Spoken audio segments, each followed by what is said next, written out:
Supreme કોર્ટે કહ્યું કે સાવચેતી અટકાયત એ રાજ્યના હાથમાં એક અસાધારણ શક્તિ છે. તેનો ઉપયોગ સંયમ સાથે કરવો જોઈએ.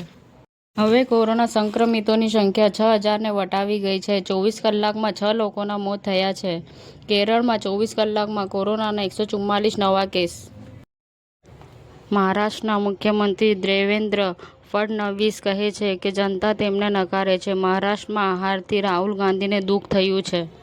ફરાહ ખાન અને તેનો રસોઈયો દિલીપ એરપોર્ટ પર જોવા મળ્યા હતા. મહાભારતના કંસે વાસ્તવિક જીવનમાં નફરત મેળવી, અમિતાભ બચ્ચન સાથે પણ લડાઈ. ભાજપ દ્વારા ઈડરમાં પરિચય બેઠક તેમજ કાર્યશાળા યોજાઈ.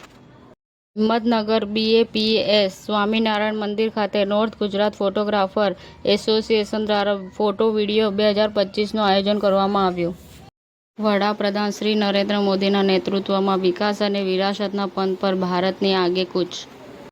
મુખ્યમંત્રી શ્રી ભૂપેન્દ્ર પટેલે વિશ્વ ઉમિયાધામ ખાતે પાટીદારોનું ગૌરવવંતું રજવાડું સોનાની હાટડી પુસ્તકનું વિમોચન કર્યું.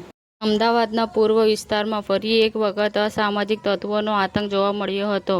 પૈસાની લેતી દેતી મામલે વેપારી પર જીવલેણ હુમલો. CCTV 8થી 10 શખ્સો હાથમાં દંડા લઈ યુવક પર તૂટી પડ્યા.